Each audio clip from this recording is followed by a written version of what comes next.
नमस्कार बच्चों, बीए पाठ द्वितीय प्रश्न पत्र की कक्षा में आपका स्वागत है।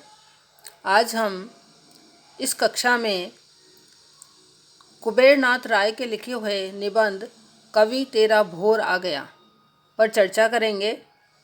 इस निबंध पर चर्चा करने के पूर्व हम कुबेरनाथ राय की जो रचनाएं हैं उनके ऊपर थोड़ा विचार करेंगे, उनकी चर्चा करेंगे।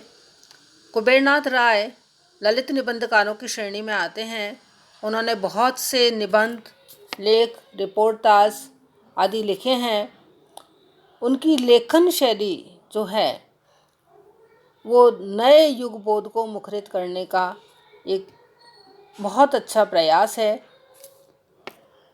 उनकी पृष्ठभूमि में चाहे पुराने उदाहरण रहे हों, लेकिन उनके जो भाव हैं, विचार हैं, उनकी कल्पना शक्ति है, उनकी भाषा शैली है, उन सभी में आधुनिकता के दर्शन हमको मिलते हैं।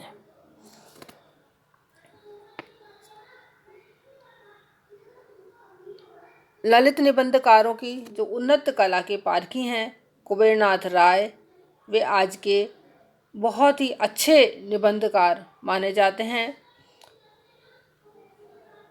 उनके निबंधों को पाठक बड़े चाव से पढ़ते हैं और इनके पूर्व जो 4 निबंधकार हैं जिनका कि नाम लिया जा सकता है, जो कि इनके कोटि में ही आते हैं, इनकी श्रेणी में ही आते हैं, तो ऐसे निबंधकारों में हम बाबू गुलाब राय को, श्री पद्मलाल पुन्नालाल बख्शी को, डॉक्टर हजारी प्रसाद द्विवेदी को और विद्यानिवास मिश्र को ले सकते हैं। कहने का आशय यह है कि जितने इनके निबंध हैं, जितनी समृद्ध इनके निबंध हैं, उतने ही समृद्ध कुबेरनाथ राय के निबंध भी हैं।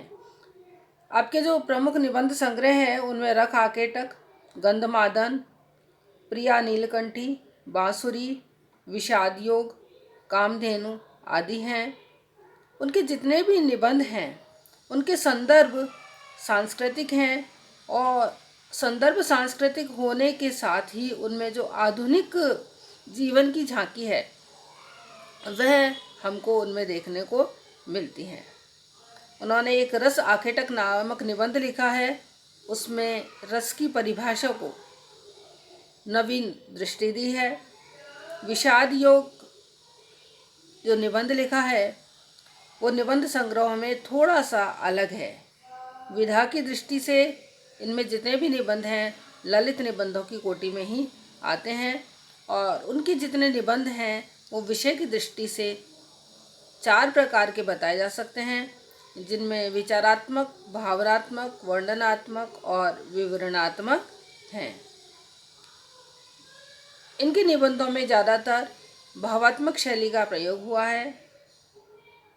इसके अतिरिक्त इनमें लाक्षणिक शैली, आलंकारिक शैली, धारा शैली, व्यंग्य शैली आदि का भी प्रयोग ये निबंध में करते हैं। यहाँ हम बात करते हैं इनके लिखे हुए निबंध कवि तेरा भोर आ गया है की। जो कवि तेरा भोर आ गया, जैसा कि इस निबंध के शीर्षक से ही पता चलता है, भोर, भोर का अर्थ है सुबह। सुबह जब आती है तो वह अनेक संदेश लेकर के आती है और वो संदेश क्या होता है कि अब जागरण का समय आ गया है, अब जगने का समय आ गया है। इस निबंध में भी कवि तेरा भोर आ गया है कह कर के यहाँ पर लेखक कहना चाहते हैं कि कवि अब सुबह हो गया है, अब तेरे जागने का समय हो गया है, अब तेरा सोने का समय नहीं है। तो इस निबंध में यह भी एक ललित निबंध की श्रेणी में ही आ सकता है और इसका जो मूल लक्ष्य है वो यही है कि इसमें लेखक जागरण की बात करते हैं कि जागरण ही प्रकृति का मूल है।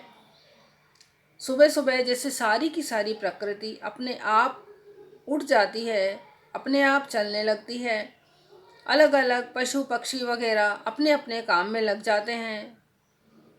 कुछ उदाहरण देकर के वो बताते हैं कि जैसे मुर्गा अपने आप बांग देता है, उसको बांग देने के लिए कोई नहीं कहता। प्रकृति के जितने भी काम हैं वो चुपचाप अपने आप चलते रहते हैं। ये सब प्रकृति के जितने भी काम हैं वो मनुष्यों को भी यह प्रेरणा देते हैं कि मनुष्य भी अपने अपने कर्म में तत्पर हो जाएं। जैसे सुबह की किरण मुर्गे की बांग जो है वो सबको जगाती है, उसके साथ कवि को भी जगाती है। जब मुर्गा बांग देता है तो सभी व्यक्ति उठ करके जब अपना काम करने लग जाते हैं, तो यहाँ पर लेखक का कहना है कि कवि को भी अपना काम करना शुरू कर देना चाहिए। कहने का आशय है उस समय से लेखक कहते हैं कि अब वह समय आ गया है। भोर का मतलब है कि अब जागरण का समय आ गया है। भोर का मतलब वैसे सुबह होता है, लेकिन यहाँ पर लेखक का भोर का मतलब यह है कि अब जागरण का समय आ गया है। अब बहुत हम सो लिए हैं, लेकिन अब और आगे सुप्त अवस्था में रहना हमारे लिए ठीक नहीं है। और कवि के लिए यह सुप्त अवस्था में रहना ठीक नहीं है, क्योंकि कवि जो है उसे अपने कवि कर्म में तत्पर हो जाना चाहिए। और कवि कर्म में तत्पर होकर के और सृष्टि में, इस संसार में, हमारे आसपास जितनी भी विडंबनाएं हैं, जितने भी वैषम्य हैं, जितनी भी कहना चाहिए कि जो ऐसी चीज़ें हैं जो कि नहीं होनी चाहिए, उसके विरुद्ध कवि को आवाज़ उठानी चाहिए अपनी कविता के माध्यम से।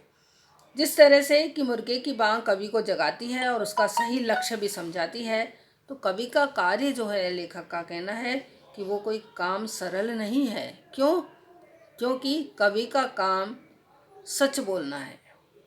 देखिए, ऐसा आपने पहले भी कहीं पढ़ा होगा कि साहित्य में वह शक्ति होती है जो कि तोप गोलों में भी नहीं होती है। यानी साहित्य के अंदर ही यह शक्ति है जो कि सही गलत को बता देती है। उसमें यह साहस होता है। कवि के अंदर ही यह साहस है कि वह सच भी बोल सकता है, प्रेम का संदेश भी दे सकता है, और जो संसार में भ्रष्टाचार है, शोषण है, अन्याय है, अत्याचार है, उसके विरुद्ध आवाज़ भी उठा सकता है। तो कवि का असली जो धर्म है वो यही है कि प्रेम का संदेश दिया जाए और अन्याय का विरोध किया जाए। यानी आपस में व्यक्तियों में प्रेम बना रहे, इस बात का संदेश देना कवि का कर्तव्य है। और साथ ही कवि का यह भी कर्तव्य है कि ऐसे लोग जो कि दूसरों के ऊपर अन्याय करते हैं, उस अन्याय का विरोध करना भी कवि का कर्म है। इसके लिए कवि को कुछ भी त्याग करना पड़े, उस त्याग करने के लिए उसको तैयार रहना चाहिए। उसका लक्ष्य कभी भी यह नहीं होना चाहिए कि मुझे जो विलासितापूर्ण जीवन है वह मिले। उसे कभी अपने मन में विलासितापूर्ण जीवन का लोभ कभी भी नहीं लाना चाहिए। क्योंकि कहने का आशय यह है, यहाँ पर लेखक का यह है, यदि कवि विलासितापूर्ण जीवन की अपेक्षा करेगा तो उसको निश्चित रूप से किसी न किसी की चापलूसी करनी पड़ेगी। क्योंकि विलासितापूर्ण जीवन जीने की कोई कीमत देनी होती है, और विलासितापूर्ण जीवन जीने की जो कीमत देनी होती है वह किसी की चाटुकारिता करना होता है। चाटुकारिता के द्वारा ही उसे बहुत सारा धन मिल सकता है। तो उसे धन की चिंता नहीं करनी चाहिए, क्योंकि इसके लिए उसे अपने कर्म से विमुख होना पड़ेगा, उसे दूसरों की चाटुकारिता करनी पड़ेगी। तो ऐसा कवि को बिल्कुल नहीं करना चाहिए। उसे चाहे भौतिक सुख ना भी मिल पाए, लेकिन उसे अपने कर्म को, अपने कर्तव्य को प्राथमिकता देनी चाहिए। और उसका जो कर्तव्य है वो कर्तव्य है कि मनुष्य और मानवीय मूल्यों की रक्षा करना। उसका जो मुख्य कर्तव्य है वो यह है कि वह मानवीय मूल्यों की रक्षा करे। क्योंकि मानवीय मूल्यों की रक्षा करने की दिशा में यदि उसने अपना साहित्य लिखा, अपनी कविता लिखी, तो निश्चित रूप से जो सृष्टि है उसका हित होगा। और यदि वह भौतिक सुखों की लालसा में लगा रहेगा तो फिर वह सही आवाज़ नहीं उठा पाएगा, सही बात नहीं बता पाएगा, अन्याय के विरुद्ध आवाज़ नहीं उठा पाएगा। और यदि अन्याय के विरुद्ध आवाज़ नहीं उठा पाएगा तो सृष्टि का हित किसी भी प्रकार से नहीं हो सकेगा। इसलिए यहाँ पर कवि के कर्तव्य को लेखक ने बहुत ही महान बताया है, और उसे यह बताया है कि कवि तेरा भोर आ गया, यानी अब सुबह का समय आ गया। अब तक कवि तुमने बहुत जैसा चल रहा था वैसा, जैसा हम रात में सोते रहते हैं और सोते रहते हैं तो बस सपने देखते रहते हैं, उसके अलावा हम कुछ नहीं करते हैं।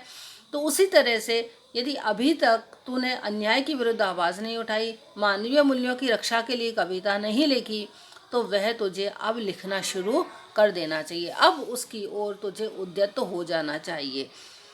अर्थात जिस प्रकार मुर्गे की बांग से सभी अपने अपने कर्म में तत्पर हो जाते हैं, उसी तरह से अब वह समय आ गया है जबकि इस सृष्टि में, हमारे आसपास के वातावरण में कवि को अपने कर्तव्य के प्रति जागृत हो जाना चाहिए। सुबह होते ही जैसे सब अपने काम में लग जाते हैं, उसी तरह से कवि अब तक यदि तुमने अन्याय के विरुद्ध आवाज़ नहीं उठाई, मानवीय मूल्यों की रक्षा नहीं की, आसपास जो भी कुछ हो रहा है, शोषण हो रहा है, अत्याचार हो रहा है, उसके विरुद्ध आवाज़ नहीं उठाई, तो अब और अधिक सोने का समय नहीं है, अब जागने का समय आ गया है। अब तुम्हें जागृत हो जाना चाहिए। और जागृत अवस्था में हम क्या करते हैं, जैसा हमको दिखता है हम उसके अनुसार जो निश्चित काम है उनको हम करते हैं, और जो उचित कार्य होता है उसे ही हम करते हैं। उसी तरह से सुप्तावस्था में हम सपने में चाहे कुछ भी देख लें, लेकिन जागृत अवस्था में हम सही काम करने की ही कोशिश करते हैं। उसी तरह से यहाँ पर लेखक का मानना है कि कवि अब तेरा सुबह भोर आ गया है, यानी सुबह का समय आ गया है, और अब तुझे उठ करके और मानवीय मूल्यों की रक्षा के लिए तत्पर हो जाना चाहिए। अन्याय, शोषण, अत्याचार आदि के विरुद्ध विद्रोह करना चाहिए, आवाज़ उठानी चाहिए। तो बच्चों, आज हमने कुबेरनाथ राय की जो साहित्यिक जो कृतियां हैं उनके बारे में पढ़ा, उनके साहित्य के बारे में पढ़ा, और इसके अतिरिक्त कवि तेरा भोर आ गया निबंध के बारे में भी हमने उसके जो संक्षेप में हमने उस निबंध को देखा, उसका सार देखा, उसका कहना चाहिए कि उसमें जो मूल भाव है उसको देखा, और इसके ऊपर हम विस्तार से चर्चा अगले व्याख्यान में करेंगे। धन्यवाद।